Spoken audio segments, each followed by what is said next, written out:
Forewarn Weather with exclusive cutting-edge technology to help keep you and your family safe.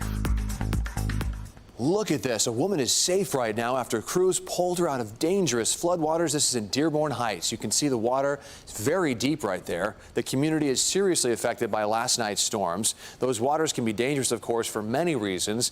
Even water that's just a few inches deep can carry an electric current from a downed power line, of course, hazardous chemicals or washed up sewage containing bacteria.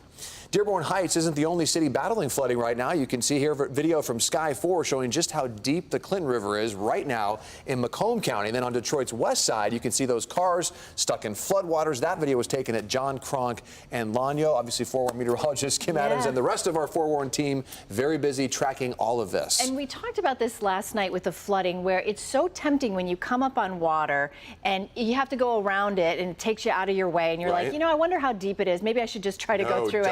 And you just can't do it. It's not worth it. You could buy yourself hours and hours or worse of, you know, dealing with what they dealt with there. Obviously, in Dearborn Heights, it can be really dangerous. 6 inches is all it takes to sweep a person away, less than a foot to sweep a big SUV away. So we call it, you know, turn around, don't drown. And it's just a great rule of thumb. All right, we did break a record yesterday. Our old record was just under a ½ an inch, set in 1945, and we had 2.18. Some areas got even more than that. Here are the highest totals we've seen.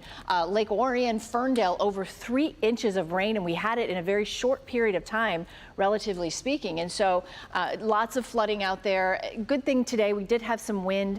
Floodwaters have receded, but we still have some river flood warning problems for the Rouge River, Clinton River. If you live in those areas, you know that you are prone to flooding. It's not only going to be a concern today, but also over the weekend, we expect more rain.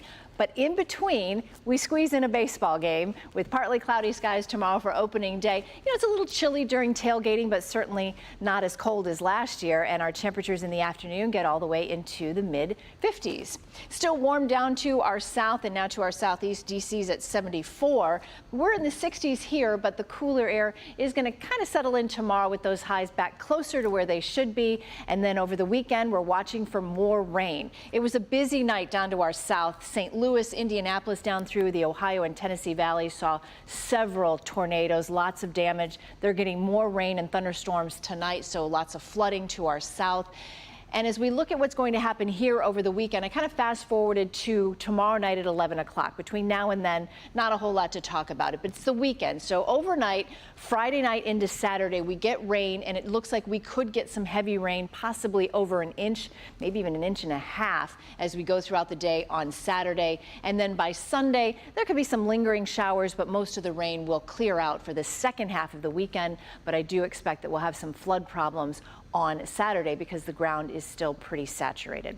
So your forecast for tonight, 40 degrees, mostly cloudy. Winds are finally going to calm down. They've been over 40 miles per hour at times in some spots. Those are going to just kind of clear out overnight tonight, drop down to about 5 to 15, which is a bit more manageable. Then tomorrow, we start the day with partly cloudy skies, 55 degrees. We can't rule out some late evening light showers, but it looks like we will get in the game before that rain moves in. Winds out of the east 5 to 10.